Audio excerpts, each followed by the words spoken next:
Hello, world. What separated your deep ball from everybody else? My deep ball, it has a little secret sauce to it, man. Never get too high, never get too low, but just keep moving. The whole story is Carlos never beat me in any kind of sports in high school.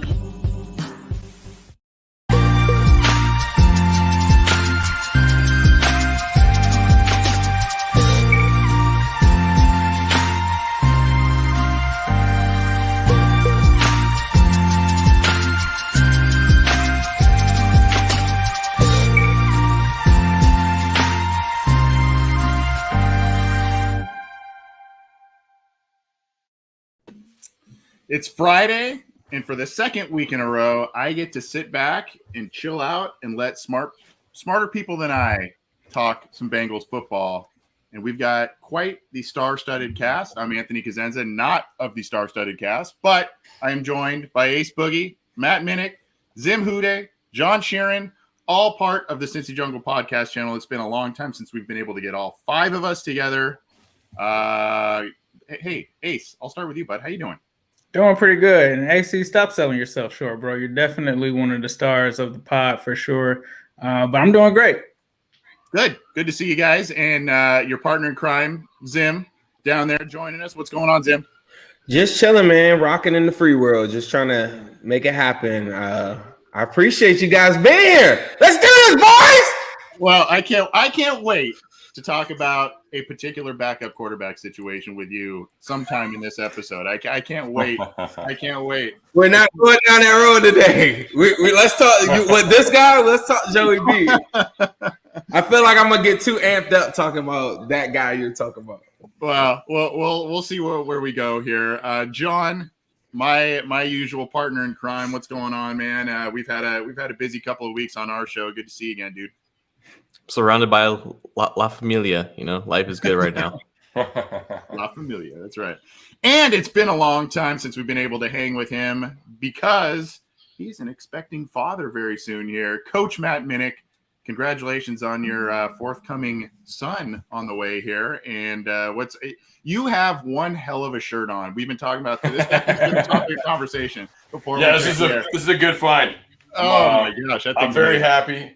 Very happy with this purchase. Very cool. It's a little hot up here in Rhode Island today. But starting the long weekend, get the fan here going, get the Tiger Hawaiian shirt going. So, ready to relax a little bit before two big storms come on me, the baby storm and the NFL season storm. So, excited to be here.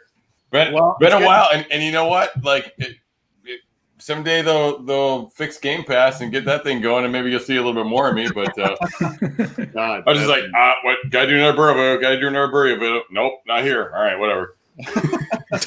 I really wanted to do a BJ Hill video. It was just I just got frustrated looking for him. I guess it's not even worth it. Yeah. Well, that's been a thorn on a lot of people's side recently. Oh yeah. That's a different conversation for another time, I guess. But we're bringing you a super show. It's Labor Day weekend coming up upon us here. Looks like John's already in celebration mode, having a little seltzer down there. I love that. And it's for the brand, man. At this point, it's just expected. hashtag ad, right? Look, we're going to be talking about some topics. We're going to bring in some of your questions. So get in touch with us. 949-542-6241 is a call or text line. We'll be monitoring that. There are a lot of live feeds on the Orange and Black Insider YouTube channel, Twitter account, Cincy Jungle's Twitter account. We're also on Zim WhoDey's YouTube page, the New Stripe City / Orange is the New Black YouTube channel, and Cincy Jungle's Facebook page. There's a post on Cincy Jungle. There is no excuse for you to get your questions in, to not get your questions into us. So I'm gonna let Matt lead off because he's the expecting father, and it's been a little while since we've talked to him. But before we do, Matt, I got a text here from the 937 area code. This is from Kevin S. And he says, I'm having a baby boy today. Would be great if you can give me a big shout out on the show today, WhoDey. And his baby boy is going to be named Caden S. So congratulations to the expecting father there. That was a cool text that we received shortly before the air, and I wanted to start off with that before we get to any questions. So congratulations there. I like it. Yeah. Pod first, baby second. There you go. There you go. Love the loyalty. Yeah.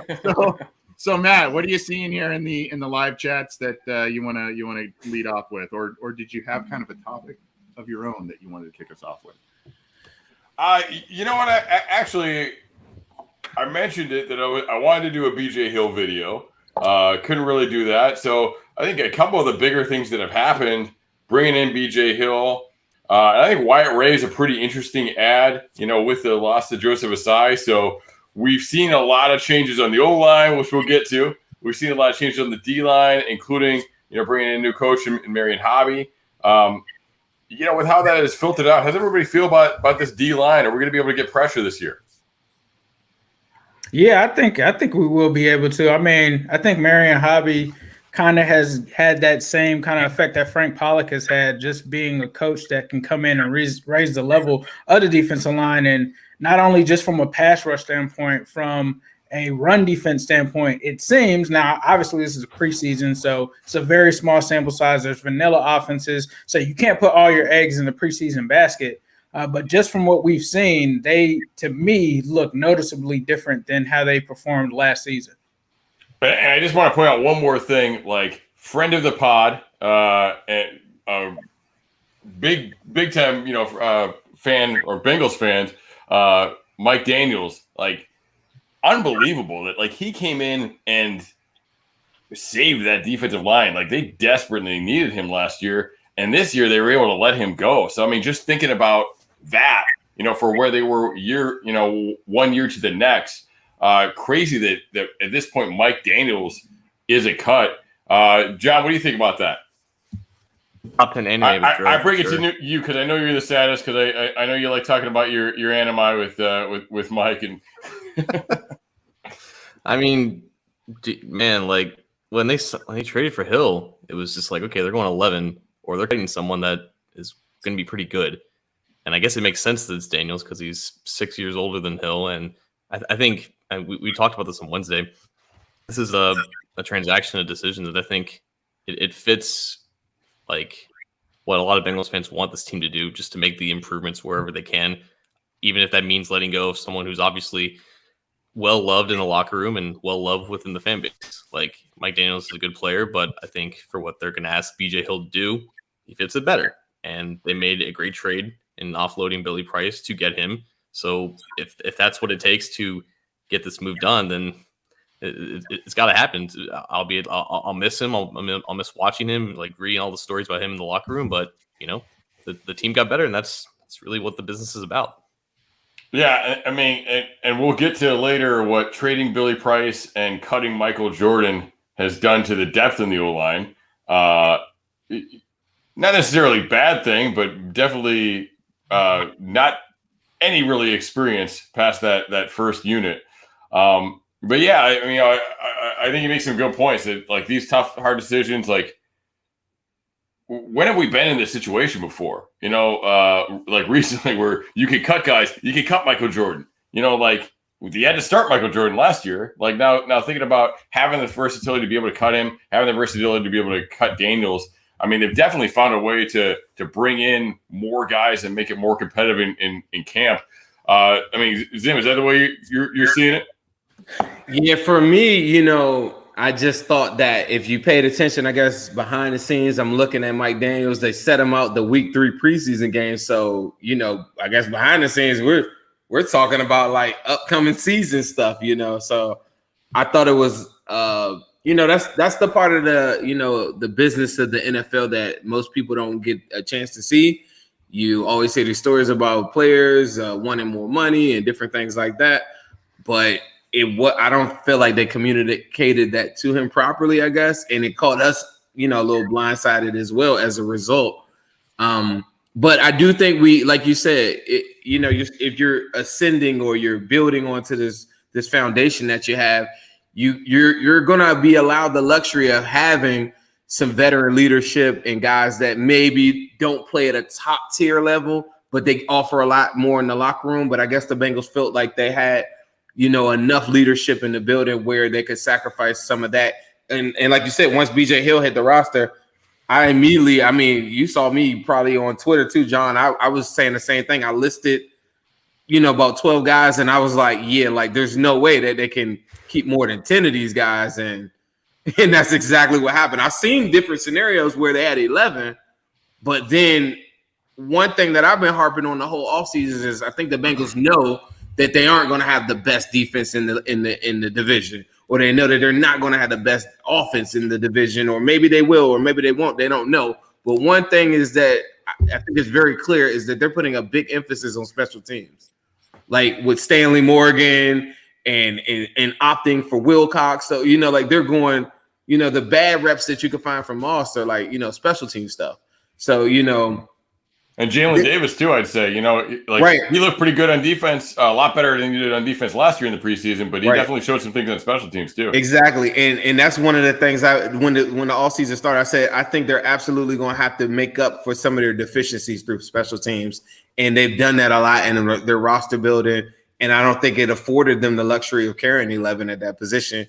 Anthony, one of your first questions was, how do we feel about that defensive line? I feel really good about the defensive line as a result. I think, Matt, you asked about the pressure. I don't feel as strong as, I guess about the edge position. But I think with the amount of 3 techs and the guys that they have up front, I think they made a big conservative effort to say, we are going to absolutely put in our 4-3 base package when we go against the Browns. We are going to go, like that against the Ravens, and we're going to make sure that nobody runs up the middle on us. It's going to be really tough. And they upgraded that a lot. So I am really, really, really happy with what they've done at defensive line, especially like you said, if you look at them this time last year or maybe a couple weeks into the season, Reader goes down, all these guys go down. You got Covington with how many snaps did Covington end up to? Like guys that you just got. So on paper, they look strong. I mean, yeah, and that first that week 2 game against the Browns, it was just like they were just done. Like they had that 4th down stand in the goal line. And then after that fumble on the next drive, like you could tell, like they had like 2 quarters and like 2 minutes in that team, and like you can't blame them because of what they had and how banged up they already were. We were dependent on Geno, and that wasn't ever coming. Geno was never going to be Geno here again. So, he makes some good points there, and I think having Osai would have been great. Like having that young guy to pair with a guy like Hendrickson, who's a big name free agent, who has had some sack production a little bit more than some of your guys have. I think in the past we've seen that with this team that a lot of times they don't finish. You'd see even with Carl Lawson, like he would get there, he'd get the pressure, but he wasn't always getting the sacks. Hendrickson obviously was making that happen. I think Hubbard is a guy that they're really smart with. I think they get the most out of Hubbard. They scheme him into position to make plays, where I don't think he's a guy that can just take the edge against top guys all the time. But they put him in the inside. They put him at linebacker. They put him like stacked on the nose tackle and, do quick little games with him, doing stuff with him inside. So between that and like bringing in, how are they going to use a guy like Wyatt Ray? How are they going to use some of those guys would definitely be interesting. But, on top of the Mike Daniels thing, Renell Wren was the guy. That injury last year ended up being the kiss of death for him. I thought kind of with Shelvin coming in, I figured he was going to end up getting pushed out. But Josh Tupou back after opting out. So there's a guy who has some experience. So, I mean, that's going to tell you we've seen with some of these guys that opted out, especially some of like the rookie guys, we've seen like a little bit of rust. It didn't seem like saw a lot of him in the preseason, but they must feel pretty strongly about how he's coming back and how he kept himself in shape. Anthony, what are your thoughts on the D line here as it looks coming into the season? Well, sarcastically speaking, nowhere to go but up, right? I mean, it's like they were one of the worst, if not the worst, in terms of pressures and sacks and all of the kind of big statistical categories. And now, to your point, Matt, you mentioned earlier, they said bye-bye to one of my personal favorites. I know a personal favorite of all of us, and Mike Daniels, who was a starter last year at a lot of different points. He started a lot of games for them last year, and they said, okay, bye. We've made all these other acquisitions. And so I think that does tell you a little bit about the state of the defensive line. I think to Zim's point, the fact that they kept big guys like Shelvin and Tupou and Reader, Those are big guys that are going to help you in the AFC North, because I know it's a passing league and all this kind of stuff, but when the weather gets crappy late in the year, and we know what the Browns like to do, they like to run the ball and set up play action. Those are going to be key guys, even if they're rotational type of players. Those are going to be key guys on the defensive line. Maybe not the guys that are going to generate a ton of quarterback pressures and sacks and all those kinds of things, but in terms of defensive line holistically speaking, those are big additions. And then that first Browns game, we talk about that. Me and Ace talk about that all the time. Like, as much as a Browns fan wants to give a lot of credit to Baker Mayfield, go watch that first Browns game. Ran the ball, couldn't get him off the field. Ultimately, that ended us. Yep. And I think just in general, tackling's been a point of emphasis. And I think now Osai is a big loss, but they are going to try and put it together. John and I have talked about this quite a bit. They're going to try and put it together with Sample and Wyatt Ray and, kind of a by committee approach by some of these guys to try and generate pressure. There's probably not going to be the outstanding or pretty above average sack type of seasons from a lot of different players. You're probably going to see it by committee, I think. In terms of how they're going to put that together. But that's kind of my take at this point on the defensive line. Do you think the Osai thing, like the Osai injury, like if it happened in like OTAs, obviously we wouldn't know how big of a deal it was. But like, do you think the coaching staff was really expecting him to just blow up like that, and he was going to be a big part of the team, or do we think that like maybe they got first game? In that first game, they were like, "Oh shit, we got something here." I think they were really thinking Carl Lawson 2.0. Look at Carl Lawson's first year. I mean, it was just third down spill type stuff. Like, and I would even come on a show. I said this before we saw him go crazy in the pre. I said, man, they can't possibly think that Osai is going to be like this guy that's just going to come in and just be some freak of nature. Then he goes in the preseason game and dominates. And I'm like, whoa. And it just threw everybody off, I think. But, yeah, that's a great question, Matt. But I think beforehand, people got to travel back in their mental memory. I don't think the expectations is – you could have been super high on Osai. I think the knock was 1 year at the position. We don't really know what is he going to be? There's so many different things. You kind of got him as a luxury. He fell to you, much like Carl Lawson. And then I think, it was just like, let's see what he has on third down. And then he comes out there and dominates, and he's the best player on the football field. Yeah, I have to piggyback off of Zim on that. Like, I did a lot of research on watching Osai on the film, and I definitely thought that he was going to be a good player over time. I felt that he didn't have a huge repertoire of pass rush moves. And so I already knew that he was a try-hard guy, and I knew that he gave great effort, and I knew that he had extreme potential, but I didn't expect him to put it all together preseason game one. So that was a pleasant surprise. But the one thing that kind of upset me, and I think the Bengals were kind of thinking the same thing where they were kind of taken back. I think that they were trying to get him all of those reps because they were trying to kind of hone in and expand that technique, and it kind of backfired because he ended up getting hurt. I mean, he needed those reps, regardless of how great he played in that game. Like Zim mentioned it, he played 1 year as an edge for Texas. So this was like his 13th career game since high school as a traditional just three-point stance edge rusher. Like, he had like 5 pressures, he had a sack, but he wasn't completely perfect. There was still plenty of reps where I guarantee you the coaches were like, we need to see better from you. You need to disengage from this block or whatever. Like, there was the conversation of, if he's playing that good in that game, you take him out before he goes too hard and gets injured. You can't, like, that doesn't go through the coach's mind when they see a guy who's 21 years old and he needs as much refinement as possible, and you're only going to get that refinement with those game reps. I think it really was just more of an unfortunate situation that you can't really look at it with hindsight, and that doesn't seem like good process to me. Before we get to the next one, we do have, it wouldn't be a listener questions live without this guy calling in. We've got Terrell on the line. Terrell, you still with us, man? You've been holding on for a while. How you doing? Hey, man, y'all good, man. It's just, man, it's been an honor even try to talk football with y'all, man. Y'all the greatest, though, man. Y'all appreciate that. It really is, though. This is my first time talking to Jim and the coach, and I'm a big fan for y'all too. Man, you don't know me. I know you. You don't know me, bro. I always listen to you calling it. You the GOAT for real. What's up, bro? I got 3 quick things that's on my mind though. Real quick. Zach, he got this his team, and worse kind of worse. Like I said, all fails. I'm looking at Darren Simmons and Luke Fickle. And then the next question I was gonna say, man, Michael Jordan, Billy Price, Fisher, just Obey and John Ross. I blame that on Marvin Lewis and Boogie. And my third, man, I gotta say, man, Trey Wayne, he gotta cut that money and get that money in the bank. I gotta leave out with that, man.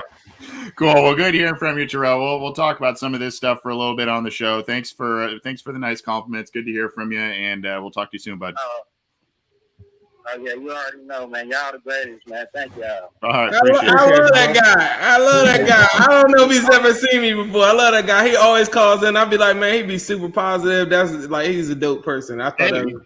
compliments us all the time, so it's like, hey, come on the air, man. Right. Like, just let him on. You know what's so funny? I was gonna say, hey, if y'all gonna text in, we need all y'all questions and everything, but y'all gotta stop giving my boy Anthony a hard time. We've been reading some of your funny like texts and stuff. Stop playing around with him and giving him all this stupid stuff. Like, come on, let's get real here. Y'all playing with him too much. Let's get some real questions going. We need more Terrells in the world going on. That's right. There was a lot there. I guess one of the spots. And there's some, I guess we can talk a little bit about this because there's a lot of questions in the live chats too about it. The Trey Waynes thing. There was a question from our buddy A. Malone who was talking about, he doesn't believe in Eli Apple taking the reins there. And then, of course, a lot of complaints about the contract with Waynes. And, ironically, the Bengals did a lot of stuff in free agency last year and this year to try and really bolster areas where they've had a lot of injuries. And it still looks okay, but still again this year they got hit at the edge rusher spot, right? Osai and Hubert and Sample was dinged up, and all that kind of stuff. And then of course Trey Waynes in the cornerback group gets dinged up.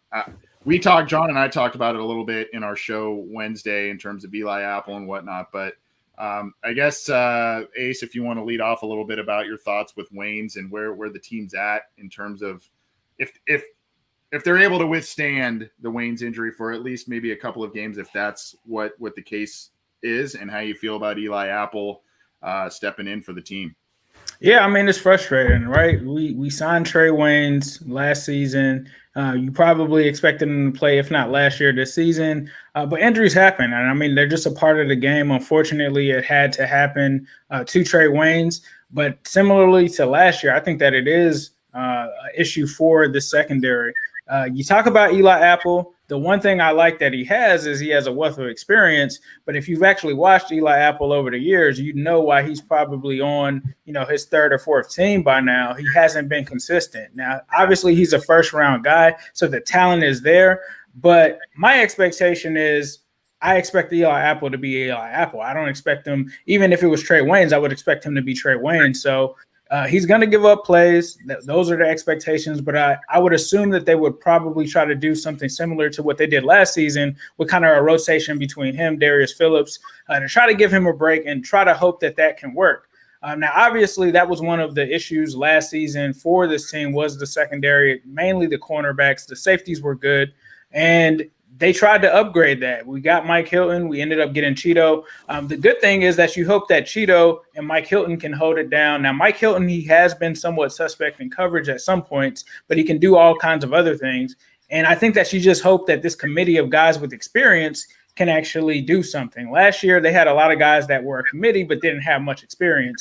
And so obviously that became an issue for them. And taking on a team like the Vikings week 1, obviously that's going to probably hurt you a little bit. You got Justin Jefferson. You got some guys there. Then you talk about Allen Robinson coming in week 2. Then you have the Steelers who have a dynamic set of receivers there. So, yeah, it's definitely going to be a challenge, and it's going to be frustrating not having Trey Waynes there. But I will say it's not like Trey Waynes is, Jalen Ramsey or something, right? There's going to be a massive drop-off if you had Jalen Ramsey and you're going to Eli Apple versus Trey Waynes to Eli Apple. So there definitely will be a concern there. But I think that they just have to get by. And, maybe if it is something that's more of an issue, maybe they do need to look at the trade market to try to get a cheaper corner that's out there that's solid. But yeah, it's frustrating. I understand why the fans definitely are kind of upset because this is a guy we paid a lot of money and we haven't been able to see that dividend. But at the end of the day, it's part of the game.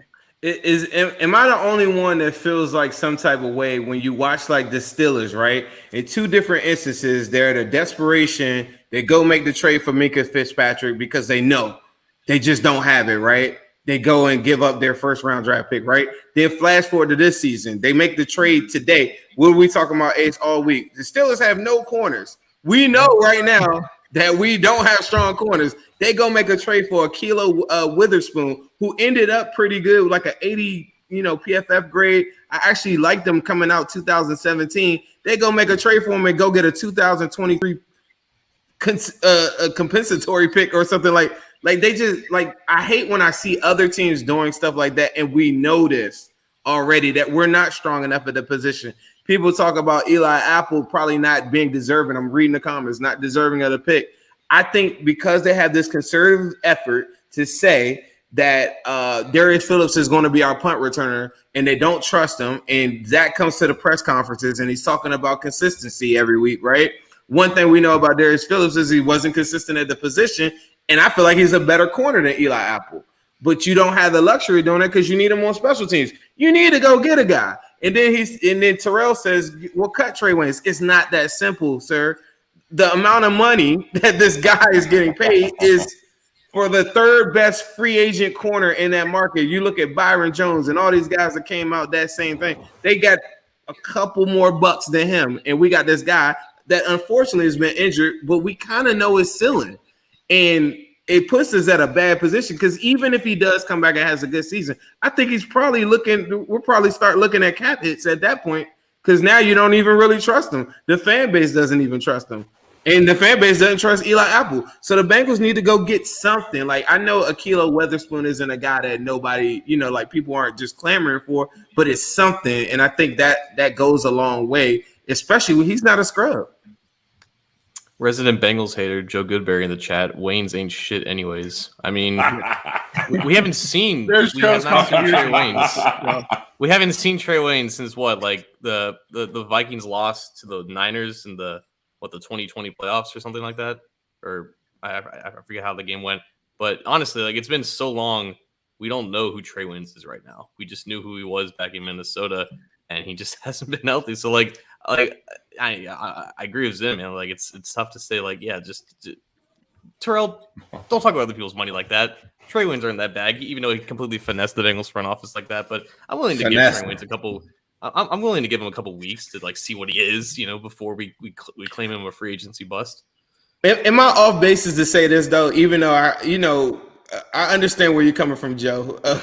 I think that's what I meant. I was just saying that I was giving it a soft landing. Like, we know it's ceiling, right? But don't you feel like even if he had like an above average season, he's probably a potential cap casualty type candidate now, because I don't think the fan base trusts him. I even made a tweet yesterday. I said he's like Bruce Wayne. Even when I looked at the reps and stuff like that, who do you always see in coverage against Chase or anybody? It's always a Woozier. We only heard Trey Waynes even talk one time. So the same love that we gave Mike Daniels, you can't even give him love off the field and say, man, I hope Trey Waynes get back. People don't even know who this guy is. I only seen him without a helmet one time. Have you? Well, he was on our show right after he signed. Yeah, we love Trey Waynes. I was about to say, and that. Yeah. I want to tie this one into the same, and I want you guys to definitely pick some out too here. But we got a couple of texts from two different people, and it ties in well to the Trey Waynes topic. JT from the 513 and another 513 area code both basically asked, we've talked about the injuries at the edge rusher spot. And then, of course, we're talking Trey Waynes here. We've got the 21 season to get to, I know. But next year, if you're going to take a look into the crystal ball and look at 22, where do the Bengals go early, maybe first round, with their pick next year? Is it corner? Is it edge rusher? Is it? I mean, what do you guys? I'll start with you, Matt, because you didn't really chime in on this one, but I want to hear from all of you. What do you guys think in terms of where the Bengals should go position wise next year? I know it's hard to think about 22 already, but it's a good question. I mean, I think the thing with Trey Waynes is, like, is this going to become a Geno thing? Is this going to become a, like one of those phantom things where it's like, oh, you said it wasn't that bad, and it's kind of the same thing with Kareem, like, because I'm not saying it's going to be like that with Kareem. I think there's much less evidence, but if Kareem Khalid doesn't come back, edge rusher is a big concern because you don't know how Osai is going to come back. You don't know necessarily what you have there.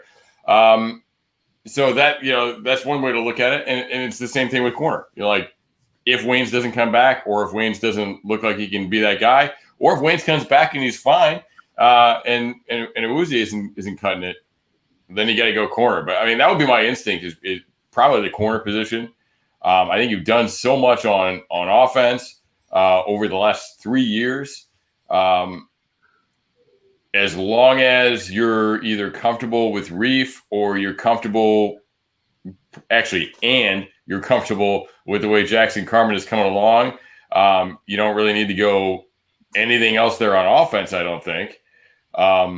So I would lead towards corner looking at it right now. I would love if the Bengals were able. I know I'm a West Coast guy. If they could find a way to get Kayvon Thibodeau, the defensive end out of Oregon, that kid's a stud. But again, edge rusher, and I want to hear from you guys too. But if you look at edge rusher on this team, they've already paid Sam Hubbard. They've already paid Trey Hendrickson. They've got Joseph Osai conceivably coming back next year. They may say that the cupboard's a little full for them. Hubert, all these other guys coming back. I don't know if edge rusher. I always find that to be a position you want to stack up on. But I really like the Thibodeau kid. Obviously, I saw someone else, Chris Hoskins, saying Stingley. That would probably mean the Bengals had a pretty bad year if they got Stingley there. Thibodeau the same way though. Thibodeau, yeah. Same thing. Yeah, they'd have to either trade up or have a back there. Yeah. They have to pick number one to get Sauce Gardner position. The good thing about the corner position is sometimes you can get guys a little bit later because the corners never get drafted the way we think. I think there's a lot of scheme fit that goes into who goes where. Like the top guys go really high. Stingley go really high to anybody. But you see some of the the Bengals like big guys that can tackle at that position. It seems to be kind of where they're trending with guys. And one of those guys might be there in the 20s. Yeah, I'm with you. I think the prime position is corner. Obviously, edge is definitely a prime one. But when you look at the Bengals' history, they love their first round corners. If they're going to get a guy that's going to start day one, it's going to be a first round corner. They're probably not going to take a guy that's in the second or third round and throw him out there immediately. And then you talk about the Trey Waynes thing, as Zim hit on. Once he gets up there in age, I mean, the Bengals, we know how they do when it comes to guys that get older and have those cap hits and things of that nature. So I think that they would definitely be looking at corner. And as Matt said, if we're in the 20s, if they do well, you still probably have a decent pool of corners that you could still get in that range. Whereas with edge rusher, you kind of have to get those guys in the top 5, top 10 to get the Myles Garretts and the Kayvon Thibodeaus of the world. But you could still get a good corner in the 20s or within that range. So I think corner is where it would be for me, especially if we're able to walk away from the Trey Waynes situation, depending on how that plays out this season. I could see that more than them kind of moving on from Sam Hubbard and Trey Hendrickson, since they just kind of signed those guys up. And we assume that they should be able to pay off those dividends if they stay healthy. So I'm on team corner. If we have another Civil War corner versus edge, sign me up for corner. We might as well just cue that show up because it's going. God damn it! It's September. Look, and we got Mr. We Need Linebacker guy. He's back too. He wants in on it too. So we're gonna have like a third team as well. I agree with for me, it's always going to be for any NFL team, not just the Bengals. Because the highest paid position, you got to trace the money for it. Unless you got a freak athlete, Kyle Pitts-like level talent, tight end at the top of the board or something like that. We already know we're stacked at wide receiver for the next 3 years. So you're not going that route, right? So defensive end, to me, says that you had a pretty bad year in your top 10. Or you're going to just go with the same formula that they've been going with and hoping you get Carl Lawson 2.0, Osai 3.0. If you go top 20, that means you had a fairly more successful year, and you probably be looking at, I forgot the guy's name that just said that, but he said Sauce. I want Sauce Gardner just because of his name. I got hella Sauce. I need the fan base to have Sauce too. So just off his name alone, I'm just gonna just engulf myself in Sauce Gardner film and just make Sauce shirts. That's step one. But aside from that, to me, it's the Bengals have shown you they don't want to pay the William Jacksons of the world, so they're always going to be looking at corner. And like I said, and I'm sorry, like Matt said, you know, you're going to be able to get a premium guy. Like, where did Surtain go this past year in the draft? People already saying he's the best corner.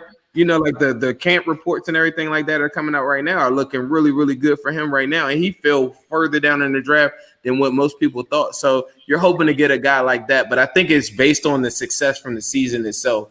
If you're talking Thibodeau or Stingley, we're talking about a whole new, you know, we just blew it up all over again or something like. And Zach, you know, because Zach is gone. You know, if you're drafting Thibodeau or Stingley, like, this staff is gone. Like, that's just the easiest way. Somebody, I just want to address this. Josh Cook said that Chase isn't the guy yet. I'm gonna find you every week. I'm gonna make sure that I don't know where you're at. That's a Facebook. You're logged on a Facebook. I'm gonna find you every week. I'm gonna send you every highlight. I'm gonna send you every stat, and I'm gonna be on your head. And we're gonna cheer together, Josh. I don't know you, but you're gonna know me soon. What about a free safety to replace Bates? Man. You had to just. There's the bucket of cold water right there. There's the bucket of cold water. Come on. He was waiting to drop that one on us. I love it. Hey Zim, I'm gonna pick one for you if you don't mind, because there was a text and a comment, and the text was specific to you guys, Ace and Zim. First off, from Kevin Thomas from South Carolina. Kevin, I guess it was okay to use your last name since you also commented with your last name show. I'm going to let that go. From South Carolina, I love you guys. Zim is my guy. He's hilarious on commentary. Question for Zim. You just brought this up. Do you think Chase's drops, and we can all chime in on this, do you think Chase's drops will have a carryover into the season? And how do you think his big playability will open up the offense if they do not carry into the regular season? Obviously, Chase's preseason performance, a big headline in Bengals news and kind of around the NFL a little bit. So Zim, bat leadoff for us on this one, since Kevin's showing you the love there. I appreciate that. I want to say thank you, Kevin, for watching us, staying, more importantly, supporting the team when a lot of people didn't have the nuts to do it. So thank you for sticking with the gang and sticking with Cincy Jungle and watching all the guys. So I want to say that first. I want to, for Chase, for me, I do, and I told you this, Ace. I think I subtweeted you on something the other day, but I said I think, or I added you. I don't know the proper way to say it. I think that Chase, it does kind of carry over because it's. I can't explain it, but I do think there is a little bit of a carryover effect. Now, if you ask this, God, I do this every time we do a Super Show. If you ask Pittsburgh about Deontay Johnson, like, are they going to bench him? Are they not going to play him? There's not going to be one Pittsburgh fan that's going to tell you that they would bench him. But Deontay Johnson, if you guys don't know, leads the NFL in drops. You would take what he gives your team or the big playability or his ability to get open over the couple of drops. Antonio Brown had a bunch of drops like on one of those seasons as well. You would take the big playability over, you know, like the shortcomings of what we're seeing in it right now. I think a lot of the fan base is living it right now, and they're letting their fears outweigh the actual reality of this guy tests in the top percentile of everything. This guy won the Biletnikoff Award. This guy won a national championship. This guy was on the team in the best wide receiver. And Justin Jefferson arguably could have been rookie of the year. He was that guy. That doesn't change just because you dropped the ball in preseason a couple times. So people got to kind of wake up and stop living in the right now and take everything for what it is. Does it have a carryover effect that hits him long term? It could. We've seen that with guys for John, like a John Ross type like person. If the proper support isn't there and the coaching staff runs thin on them, and people say, you know what, I'm not about to spoon feed him in the rounds, and I'm not about to cater to his needs. If he isn't catching the ball, yeah, we're gonna have to give up some reps and say Auden Tate starts beasting out. Then all of a sudden, there's a gradual thing that can happen. That won't happen because I'm Team Chase all the way. But I'm just telling you that's how it could happen. But I think any team or anybody that understands what he represents in the fear that he will put on the opposition's corners is just too valuable to even fathom the thought of like benching him or anything like that. But is it a thing that I think he's going to drop more passes? I think the fan base is going to start booing a couple times maybe, but I just think that the playmaking abilities and what he's capable of doing is just going to outweigh it ultimately. Week 1, I think 76 yards, 5 catches, and 1 touchdown. Week 1. That is a bold prediction there. We've got a couple of team chasers on this. I know John was on Team Chase in the Civil War. Ace, were you Team Sewell? I forget. Wait. I was Team Sewell, but honestly, at the end of the day, when Chase was drafted, and I sent him a shirt and stuff like that, I'm Team Chase now. You know, when guys get drafted to your team, they become a part of the team, and you have to support them. So for me, like, I have noticed that there's a lot of Team Sewell people that have said, oh, we should have taken Sewell and this and that. But it's like, clearly you're not paying attention to what's going on with Sewell in Detroit, because he has looked extremely bad. So to really just hope that Jamar Chase doesn't pan out just so you can look better for your opinion is honestly kind of ridiculous to me. And the other thing that I think is unfair is we have John Ross PTSD, and I think that Chase is catching a lot of that, and he shouldn't. I mean, he's not John Ross. This is a completely different guy. He's a rookie. He's learning, you know, the aspects of how the NFL is different. He hasn't played since 2020. There's a lot of stuff that this guy has to learn. And, you know, some people are going to say, oh, well, he was picked number 5, so he's not going to have any kind of growing pains. But, I mean, that's not realistic. All rookies have growing pains. So he's a teenager. Potentially it could come into the season. But, I mean, that generally has happened with all receivers all the time. Like, so if it does happen, we just want to make sure that he improves from it and gets better as the season progresses. Like, once we get to week 8, week 9 in the season, then if he's still doing it, yeah, it can be an issue. But let the guy go through those growing pains. Let him actually perform on the field first before you just completely write him off because of the last 4 years that you saw of John Ross. I don't think that that's fair. But I think even if he doesn't work out, like Zim is saying, they still have Auden Tate. They still have a number of guys that they could use. And he's only one part of the offense. You still have T. Higgins. You still have Tyler Boyd. You still have Joe Mixon that you have to feed. You got to feed the young running back as well. So for me, I don't think it's a situation where you need to hit the panic button right now. Like, yeah, you can use it as a cause for concern, which is understandable, but to just call a guy the next John Ross just because you just watched 3 years of John Ross is just not fair to him as a player, and it's not fair for the team in general. Let me add something to this, John. I want to ask you this along with your question, and I want to ask everybody this. For the person that's sitting here right now that maybe is just really down on Chase, when you answer your question, John, tell me, what do you think is the absolute floor for Jamar Chase? Like, is it DJ Moore? Is it, like some people say he looks a lot like Steve Smith or D Hop when they watch film? I don't know. But what's the absolute floor, the worst possible thing that you could think for Jamar Chase?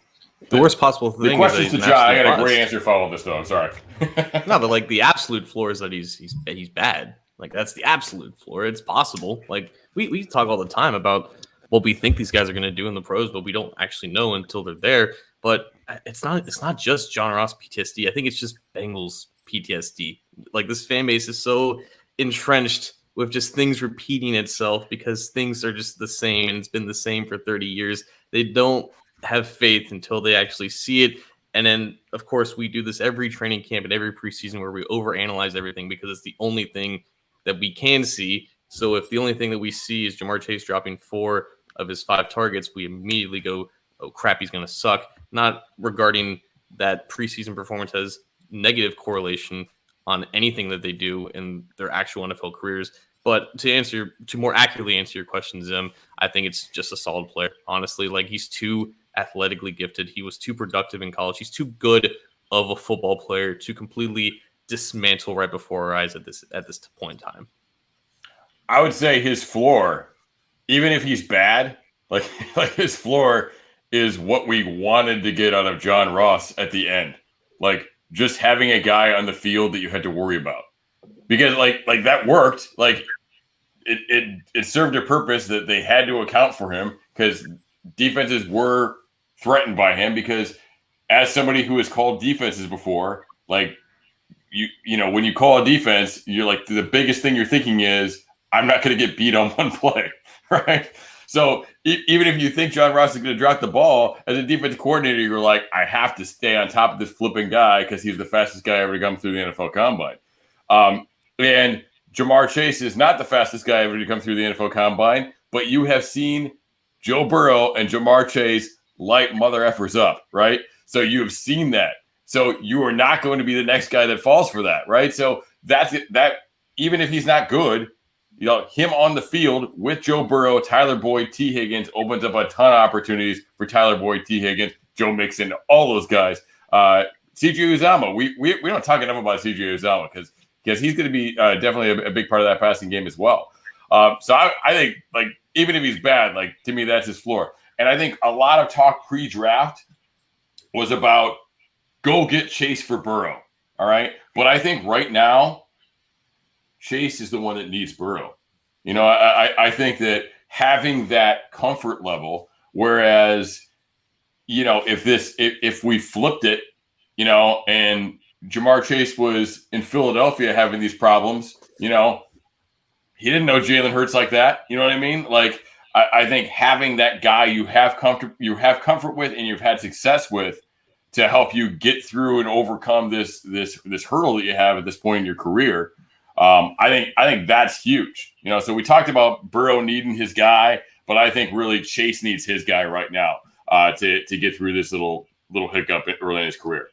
I think, you know, we kind of, when the Bengals drafted Chase, I think we kind of sat there and we're like, hey, this is going to hit the ground running. And this, I mean, the guy didn't play football last year. And he's a kid. He had one good year and he's a kid. Like, you know what I mean? Like, he's got to get back. And then on top of that, rookie wide receivers, they have struggles at times. There is miscommunication. What the hope is, and I've said this before, the hope is that the miscommunication issues and all of that are limited to a much lesser degree than usual with a rookie wide receiver and a young quarterback because of the familiarity with Burrow and Chase. But there's going to be a little bit of that. There's going to be some rookie struggles adjusting to the game on top of him not playing last year. So you're going to have to, at least early on, I think we're all going to have to accept there may be a tiny bit of bad along with a lot of good with Jamar Chase. That's just probably what the case is going to be. So, you know, I've kind of have to personally have had to come to that realization a little bit because I border on hitting the panic button early myself watching this team as long as I have. But that's I think that's just kind of where we have to get to in terms of acceptance. We do have another call on the line, guys, from 513 area code. I missed the name there, but who's on the line? Hey, man, from Cincinnati. What it do, baby? What's happening, y'all? What's going on, man? Not much, man. Just watching my favorite content creators come together like Voltron real quick. It's a great show to see. I'm seeing teeth and smiles and all that, man. I love it. I love to see it. Part one, I just want to spread my love to all you guys, man. It's great to see y'all come together like this all the time. I watch dang near every single thing everybody puts out, and it's great. You guys have made it far more bearable to be a Bengals fan in these last half a decade, you know. So I just want to give you guys y'all credit for that, man. I try to support pretty much all y'all ventures y'all do. I just got my Migos shirt, you know, so I'm supporting the homie Ace. I'm about to go grab some cheesecake wings here in a little bit, so I'm trying to do all that. I was looking at Symbol, man. I'm not quite sold on it, but man, you guys make a convincing case. So we'll see how that goes. But this guy's a pro. Huh? Yeah, you're lighting it up, dude. I love it. That's got to be my guy, Almighty Almat. Yeah, we had him on. He's good. I can't hear. I can't quite hear Zim, but I'll catch you on the rerun. But anyways, if that was him. The question I had though, staying on the receiving side of the thing, one of the biggest things that I noticed that was an issue with our offense, which was kind of masked by the fact that it just so happens to be one of Burrow's strengths, is that it seems to always be a lack of separation with when it comes to the receiving game. And I understand that, like, kind of one of Burrow's strengths, throwing in contested windows and back shoulder throws and all that stuff. But it seemed to be an issue in the year before. Do you guys think that it's just some more better? Are you guys seeing, is it like a scheme thing? Is it a talent thing? I'm trying to figure out what it is that we need to see, because part of one of my self-conscious doubts about the receiving corps is maybe the lack of speed. No true burner for to make help with separation, but I also know that separation sometimes is a function of play design. Yep. And it could be a function of how much time you get in the pocket as well. So, that didn't help at all in these last couple of years. But, I want to hear you guys go over that and talk about that for a little bit, maybe just to alleviate some of my concerns or maybe confirm some of my concerns. Who knows? Well, appreciate you calling in, man. That's a great question. Appreciate all the compliments and the support of all of our shows. And glad you were able to call in. Appreciate it, man. We'll talk to you soon, and we'll answer your question off the air there. Absolutely. Thank you very much, man. WhoDey. All right. WhoDey. Just quickly, the phone's lighting up here. We got a lot of different calls coming in. The one thing I would say is they have drafted guys. Yeah, there's maybe a little bit of an issue with separation in terms of T. Higgins and some of the, but a guy like Chase, there's a little more speed there, but we also see him excel, at least in the year at LSU, excel at contested catches. That's T. Higgins' forte. So where there may be a little bit of a lack of separation from some of these guys, these contested catches, Auden Tate, we know that's a strength of his as well. That's kind of a strength of the receiving corps. So while there may not be the John Ross burners, these are guys that are going to get their hands on the ball and more often than not come down with it. So I don't know who wants to go next there, but go for it.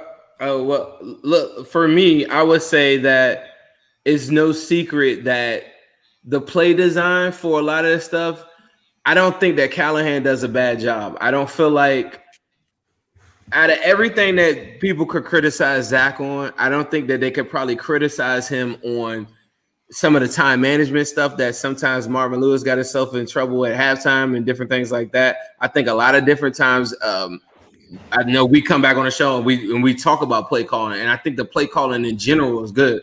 But is he a creative genius mind that will scheme guys open or figure out ways to get John Ross the ball?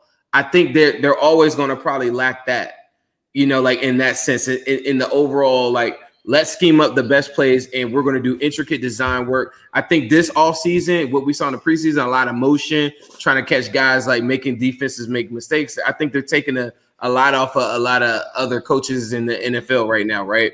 Getting guys into motion, making sure that they're getting the matchups that they want. That's part of it. One of the other things that I think is that, as you were just saying, AC, is a lot of these guys, T. Higgins and Auden Tate for sure, right?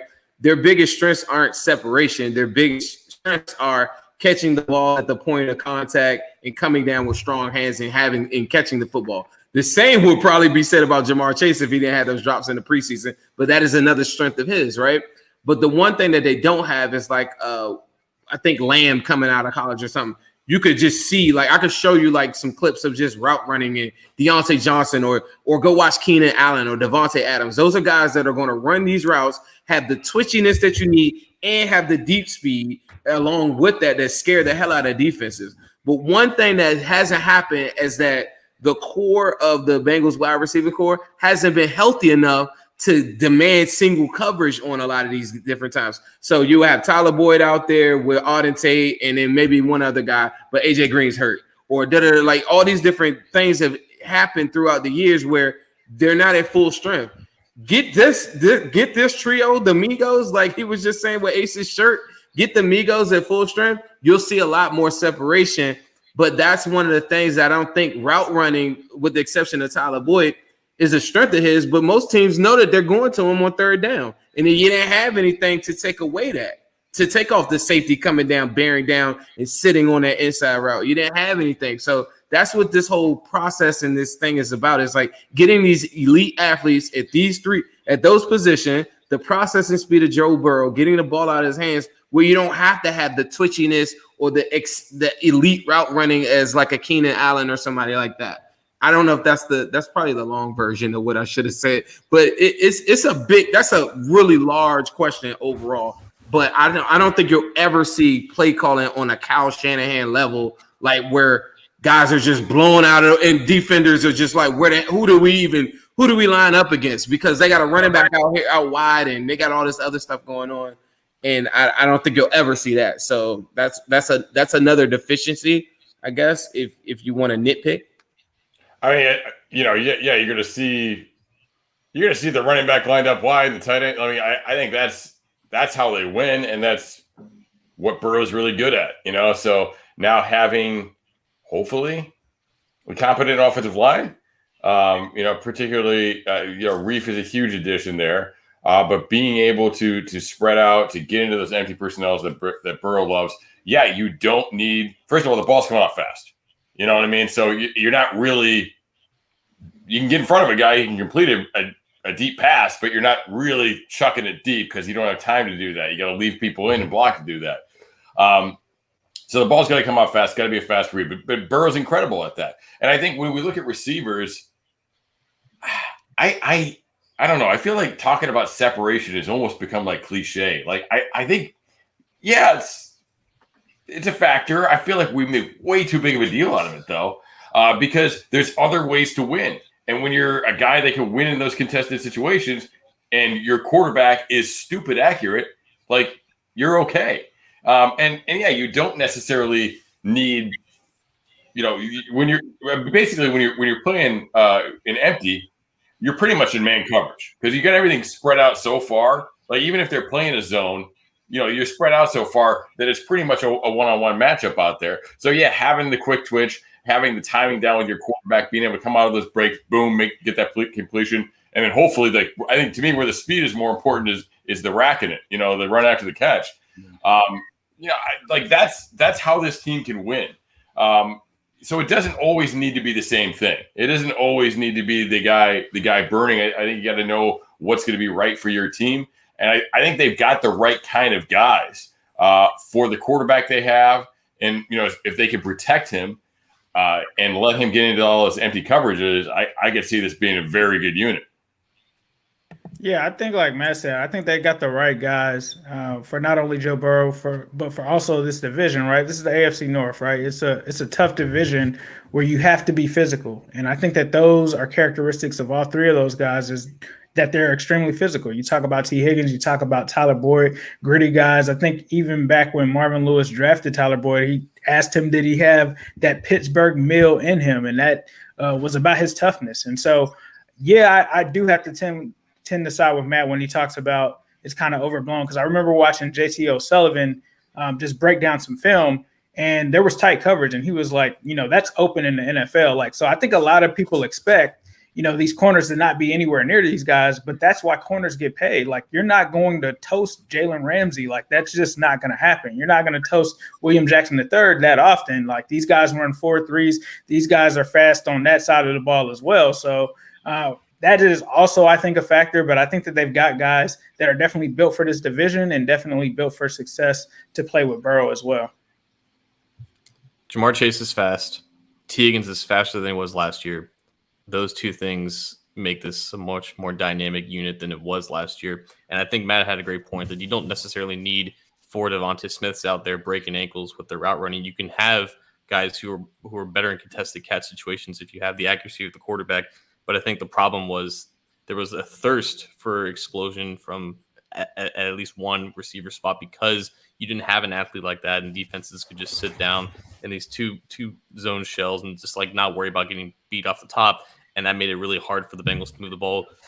All their play designs be damned. So I think just inherently having more athleticism at receiver can open things up for your passing game and make some of your concepts that didn't work in the past, especially with a backup quarterback for half the year, it can make it work more effectively now. I just think that in itself is going to improve in ways that we just have to see it to believe it, I guess. Well, we've got one more call on. We're going to be here just a couple more minutes. We're going long, but the phone's been blowing up. We've had a lot of comments. We've got hundreds of live viewers right now, which is pretty cool. So we've got a call on the line. Thanks for holding. We've had some long hold times for some of these folks, but who is this on the line? 513? Greg Luther. Oh, Greg. How you doing, bud? What's up, Greg? How you doing today? Good. What's on your mind? I tell you what, the whole Jamar Chase thing going around, people criticizing this. I mean, look at Panay Sewell in Detroit right now. If I'm not mistaken, the Bengals have gave up less sacks than he did alone. You know, Yeah. so all these people are going to go back on the Sewell train and all that. And Jamar Chase, he was dropping passes too in preseason. And my question is, why is everybody just focusing on Chase and not all these others that are struggling in the preseason? Because it's a good question, and I would say that unfortunately it's the old because it's the Bengals. That's the national narrative. That's the national media coverage. They're gonna trip over their own feet until they don't. That's my take on it, fellas. I don't know if you've got additional thoughts. Greg, thanks for calling in, bud. We talk about Penny, but at the same time, like the Bengals had two really big things they needed to do. All right, on offense, they signed a tackle and they drafted a receiver. So the alternative would be you bring a boatload of money to Kenny Golladay, and guess what? He's got hamstring issues. You know what I mean? So that was a big thing too. We had I was saying Reefer Madness, but it was Great Barrier Reef. That was the thing, and then Golladay was the other one. Maybe bring in Golladay, and then he's struggling to get on the field, and you bring Penny here and he's struggling.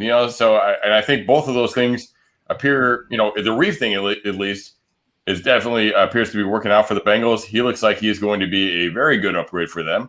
And solidify that position for the first time since.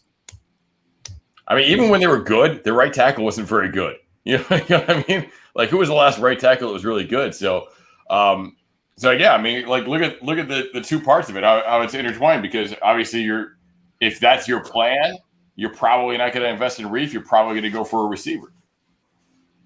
Put some respect on prime Andre Smith's name right there. That's what I was going to say, Andre Smith, but I didn't want to get stoned. That was a hell of a 3-week run. I didn't want to get stoned. Yeah. All I gotta say is give him hell, Greg. All I say is Greg came with some violence. Bobby Hart made Andre Smith look like Willie Anderson. That's all I'll say. Look at that! You just went down the line there. Everybody's talking about Bobby Hart, obviously, but and just kind of he got cut by the Bills. Does no one remember Marshall Newhouse? Oh yeah. I try not to. That was just another nobody was worse than John Jerry. I'm sorry. Remember he had a good game. I remember he played decently for like a game. Maybe one. He was so slow and so old, and everybody beat him like a drum. He had one decent game, and that was just because the expectations were super low. Like, out of everybody that I've named recently, John Jerry is the worst one. When you had nothing. You had absolutely nothing. But people don't. I don't know. Guard playing left tackle. That's right. Sorry, I think just real quick with Greg. I think like the whole thing with Sewell is that I think there's a baked-in excuse with him is because he's playing technically a new position, even though he played more right tackle than left tackle since he started high school, and that he should have been training for both positions this past offseason. So that shouldn't necessarily be an excuse, but it's an easy thing to bring up if he's struggling in the preseason and he didn't play last year. But again, like, both these guys didn't play. They're going to be fine. And I think it's just silly to just continue this discussion and compare these two. Unfortunately, it's going to happen because they were linked to the Bengals like this. But, you know what's even sillier than that? Like, the Dolphins fans that just hate the Bengals because we got Burrow. And, like, they're just acting like the Bengals suck. You know what I mean? Yeah. Or like the Herbert stuff, too. Like, people just coming in and talking about Herbert. It's like, all right, you got your guy. He's good. We got our guy. What's wrong? You know what I mean? Like, why can't we all just like good football? You know what I mean? Right. We can be here a few more minutes, I guess. I know, Zim, you may be running up against it. Are you? I gotta go, guys. The fam is saying I gotta get some drinks. I gotta get some food here. You guys hold it down for me. I appreciate everybody calling in today. Keep on sticking with us. Cincy Jungle rules the nation. Best pod in the world. Ooze, what's up? Tell the people what's up. What's up? All right, y'all have a great day. I love you guys. Hold on, I was about to say Memorial. Happy Labor Day. Y'all have a good one. Love you guys. Yeah, you're the man, Zim. Thanks. We'll be here if you guys are good. Maybe just a couple more minutes. I feel like I've been bogarting the controls here. So if you guys got some other, I know we've got a thread running on Cincy Jungle. I don't know if there's some good ones there. Ace, Matt, John, if you guys got some questions here. I just want to say one thing because my guy guy John Wick, he's giving me some stuff here in the comments. Apparently, I missed one of his super chats. Sorry about that. He just said, I guess when we were talking about the wide receiver position, he said Jerry Rice, Randy Moss, and Terrell Owens all had drop issues. Chase will be fine. So I just wanted to let him get his shine there. And I have to agree with him. They definitely had some drop issues. I don't know about Randy Moss, but I definitely remember the T.O. ones and the Jerry Rice ones for sure. Owens never got rid of it, did he? I mean, Owens always still kind of followed him. Is that just a prerequisite to be the GOAT receiver? To just have drops at some point? I don't know. John, do you see any in the Cincy Jungle chat, the post that interests you before we hop on out? John, while you're looking at that, like, because you're the numbers guy in the group. I mean, when a person hasn't really had a history of drops, like because we didn't see that, and people at LSU said Chase's hands were immaculate, right? So we didn't see that from him. This is a new thing. You know, it's not like John Ross that had some issues in college, I believe, too. Like, statistically speaking, is that something that's usually not sustainable when it's a new thing? Statistically speaking, I think it's just completely mental. People that run the numbers on this, there is no clear year-to-year correlation with drops, not even from a week-to-week standpoint. Like T. Higgins, I remember last year, he had like a bad week. He like dropped 2 passes against, I believe, the Cowboys or the Giants. A couple weeks later, he pops off against the Texans. Like, it can happen to literally anybody, regardless of like the size of your hands, like the quality of the throw. If it's raining outside, it can just happen. Like, nobody's perfect. Nobody can catch everything that goes their way. And if it happens consistently, yeah, it becomes a mental block. But no, like there is no strong correlation from like drops in college to drops in the NFL. It can just happen, and then they can go away just like that. Unless your name is Will Fuller. That's the only time. You guys seeing any others we want to get to on a variety of different platforms here? We've been. I do see Ing Raven in the comments, so shout out to him. Yeah, we had Luke Knoll in the live chat. Luke Knoll as well, yeah. Yeah, we had Joe. It's been a veritable celebrity showcase on the show here. All kinds of big names joining us. Joe Goodberry, others.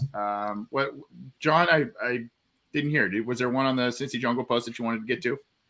Not necessarily a positive one, and I feel like we should kind of go out on maybe more of a positive note. I don't know. Anything else kind of bugging your mind, Ace? Just want to get off your chest or something?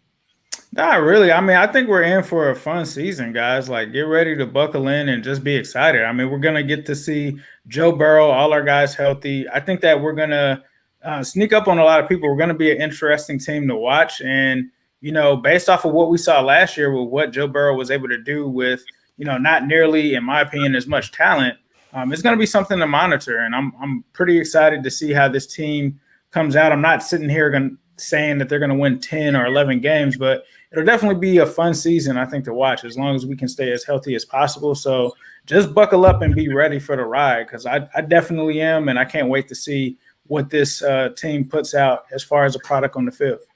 I'm not, I don't want to look past any teams. I'm not trying to look past week 1.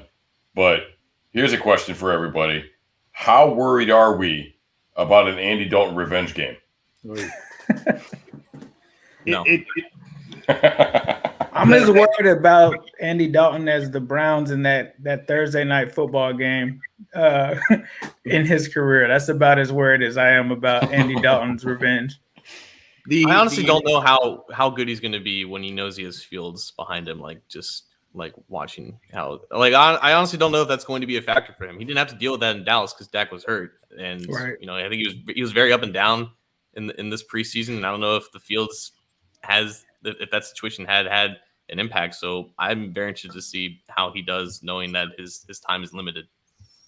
The head tells me not worried, and the heart, the longtime watcher of Bengals games, tells me to be worried. Overall, though, guys, what was Andy Dalton's kryptonite? Pressure, in terms of the size of the game, the size of the moment. Pressure. When it was 1 p.m. Eastern and you're playing a really bad Jacksonville team and you're supposed to beat them by 2+ touchdowns, a bad Tennessee team at the time, whatever, and you've got Sanu and Marvin Jones and AJ Green. Hey, everything's awesome. When it's playoff time, when it's prime time, when it's a game that has some big storylines associated to it, Andy Dalton crumbles a little bit. So that maybe he played well against them last year, but that wasn't the same Bengals team at that point in time. So we'll see what happens. We had someone tell us they were from I think South America. They were watching us earlier. We've got another texter. Brazil coming in from Ontario, Canada. Brazil's hard. It's Dave. Did you guys know kickers are people too? He is asking about Evan McPherson's stat predictions this year. He says something to the effect of 27 of 30 with 450 plus yarders. Is that expecting too much? No. Let's expect a great year from Evan McPherson. I don't know. What do you guys think? I think he'll be a solid kicker. You said a 60-yarder? He'll hit a 6-yarder this year. Ooh. He'll at least get to attempt it, which they've never been able to be comfortable doing. So right. I think he'll do it. I think he's going to be a huge factor this season for the Bengals. I have seen some people making the Justin Tucker comparisons. I probably wouldn't go that far, but I think he'll be a good kicker. I mean, it'll be nice, knock on wood, to not have to worry about any, field goals or having to go for it on fourth down because we don't trust them. So I think it'll be good to be able to come away on drives knowing that, you got your ace in the hole at kicker that can always make that field goal, because those things matter, especially when you talk about the last 2-minute drives and things like that, where you're trying to get a game-winning kickoff field goal. He's a guy that can definitely change that aspect for the Bengals. It's going to be interesting to see how differently the Bengals, Zach Taylor, Brian Callahan, how they kind of approach games now with a potential weapon like that. They never really had a guy that could hit. Granted, we're crowning this kid a little too soon here, but from what we saw in preseason and training camp and his resume and all of that, it seems like he can hit deep kicks with regularity. So it's going to be interesting to see how that alters the game plans and in-game decisions for Zach Taylor and Brian Callahan in terms of going for it, in terms of maybe not going for it because they have a guy that could kick it, 5-10 yards further than their previous kicker, potentially with higher accuracy. So how they attack games is going to be really interesting. And it's been kind of the offseason of Darren Simmons. He got a new kicker. He kind of had his say, it seems, with keeping a guy like Stanley Morgan and Mitchell Wilcox, both special teams contributors. So, I think he continues to have a lot of sway in the organization, obviously. October 17th, Bengals Lions, McPherson versus Seibert. There you go. There you go. That's a showdown to watch for. That is a showdown. I mean, it's particularly interesting too when you look at, you think of all the one-score games we've seen. And I don't know how many were a field goal or less, but I know game one last year was. That Chargers game. You pull a guy out there that knows how to stretch out before going out for a kick. Like maybe things get rolling a little bit better right away. Yeah. Well, we're going to get on out of here unless you guys got a couple others that you see there in the live chats or anything else that we may have missed that we should be addressing. We seen anything of interest? Bueller. It's the weekend, man. Let's get out of here. Let's get out of here. Okay. Before we do, and Ace, I hope it's all right if we share this on your channel as well. Maybe some of your listeners who do not tune into our show would be interested in this, but we are partnering, at least the Orange and Black Insider is, with Simbull, SIMBULL, the website, simbull.app/OBI. It is a stock. It's like playing the stock market, but with sports. You can invest in the Cincinnati Bengals. You can invest in different teams. And when you use the promo code OBI, you get a little bit of incentive by signing up with Simbull. So if you play fantasy football, if you play survival football, if you play the stock market, any of that stuff, this is a fun way to invest in teams maybe you're passionate about or teams that you just feel you're able to make some money on. And if you love football, if you love the Bengals, if you love other sports, why not be able to make some money on teams and sports that you're passionate about, right, John? Absolutely. Hey, Matt, real quick, who do you think is winning the AFC East this year? Oh, jeez. I don't know, man. Real quick. It's got to be the Bills. All right, so if you are confident in the Buffalo Bills winning the AFC East, then you got to go to simbull.app/OBI. Get your free week of Symbol Gold and invest in the Sim Bills. I think they're about $45 right now on the Sim NFL market. You can watch that value increase as the Bills are racking up wins. They win the AFC East, their value goes up. Then my good friend Matt can either keep saving in the Sim Bills or sell it for a higher profit, get that money back out into your pocket, reinvest in the Sim NFL market or the NBA, MLB, or college football market. It really is that easy. It is the stock market for sports. It's a lot of fun. Use the promo code OBI to get your one free week of Symbol Gold. Going to Symbol to bet on the Sim Bills. That's right. That's right. Yep.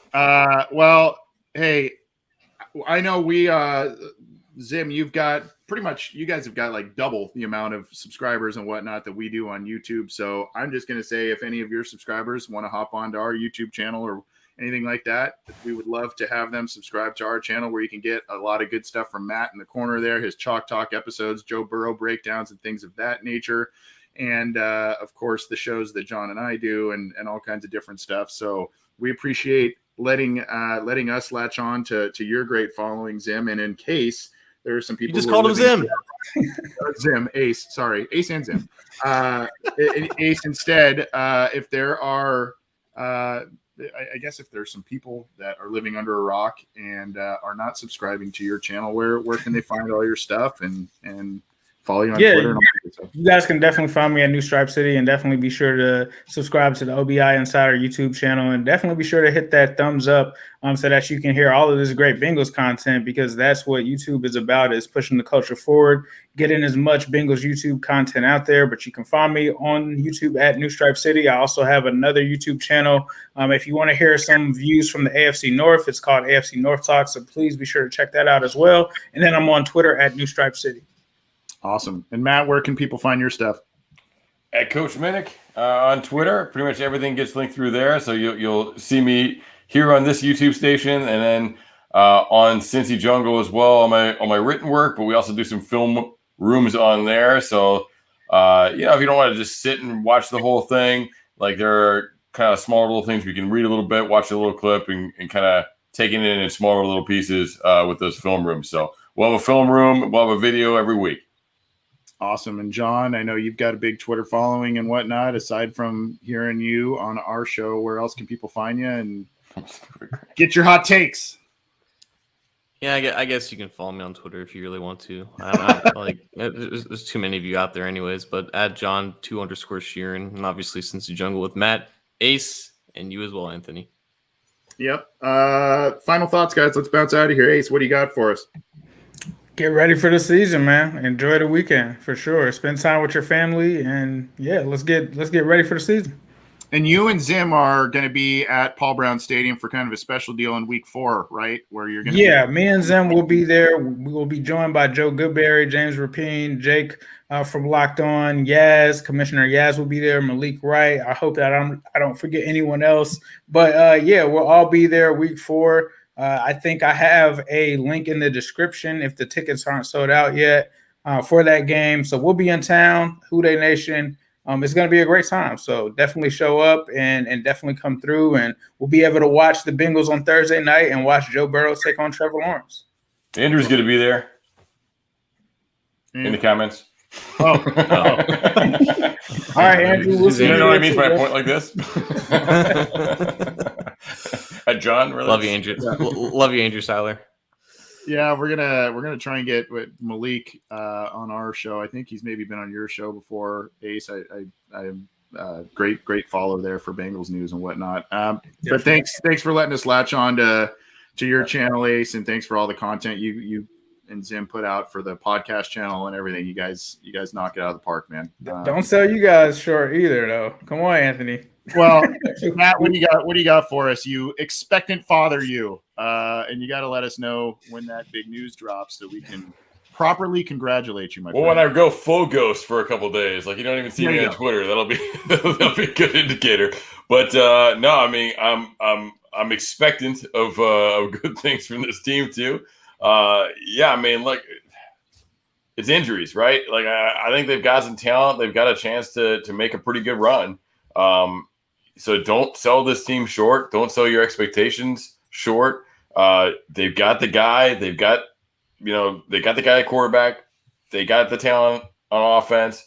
And it looks really promising on defense too. I think Lou does some really interesting stuff. It just hasn't worked. But hopefully they've got the guys yet. But like every once in a while he does some stuff and I'm like, oh, okay, that'd be pretty cool. Like poorly executed, but pretty, like you see things, you're like, all right, I would run something like that if I had the right guys. He didn't have the right guys, but so there's they could surprise people. They could really sneak up on people. They could make a pretty solid run this year. So I'm excited for that. I'm excited to see how it all comes together. It is going to take some things. It's going to take it's going to take some good coaching. So we're really going to see what these guys are all about. And obviously Zach and Lou have taken a lot of heat, and it's going to go one way or the other this year. We're going to see if that heat was deserved, or we're going to see what they really are. Yep. Well said. John, my co-host in arms, my Bengals comrade here. Close us out, my friend. What do you got for us? Yeah, I guess if we're just doing prognosis of the season, just be freaking interesting, man. We've been doing this for many years combined, all of us. I've been doing this for 5 years, and they've sucked all 5 years. Just be interesting, so we're not checked out by December. Whether that's 8 wins, whether that's 17 wins, whatever. Maybe you should retire.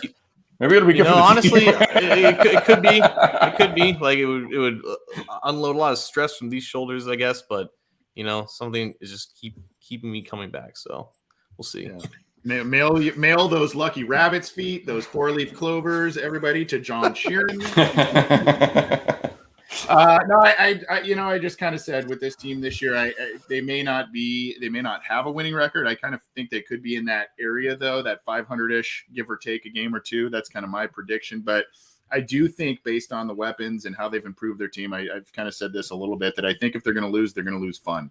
They're going to lose by putting out. There's not going to be the lopsided. I mean, I know it doesn't sound great, but there's not going to be these. I don't think there's going to be these huge lopsided 30-3 type of Baltimore games or anything like that this year. I think they're going to be very competitive. I think they're going to be fun to watch. Take that for what you will, I guess. But like kind of to the point of what John said, just be interesting, just be fun, and win some games, be competitive, show improvement. I think that's the name of the game. And obviously, if that leads to a wild card berth, a division title, what have you, we'll see. But if you are new to this show or the Cincy Jungle channel, anything like that, you can go get our shows, Orange is the New Black, Chalk Talk for Matt Minich, Orange and Black Insider. They are all on your favorite audio streamers, whether that's iTunes, Stitcher, Spotify, Google Podcasts, iHeartRadio, all the major ones. So go subscribe to that. Leave us a review, hopefully a positive one. That would be greatly appreciated if you did that. Go subscribe to the New Stripe City YouTube account. Go subscribe to the Orange and Black Insider YouTube account as well for all kinds of different content. We've got interviews, film breakdowns, analysis, post-game shows, all kinds of different stuff coming your way, courtesy of all of these guys and one who left us a little earlier in Zim WhoDey. But go check out everything that we are putting out. We have fun doing it, and hopefully you all enjoy it. But for Ace, for Matt, for John, for Zim, I'm Anthony Cosenza. This has been a Cincy Jungle podcast roundtable. Take it easy, everybody. WhoDey. WhoDey. WhoDey. Hello, world. What separated your deep ball from everybody else? My deep ball, it has a little secret sauce to it, man. Never get too high, never get too low, but just keep moving. The whole story is Carlos never beat me in any kind of sports in high school.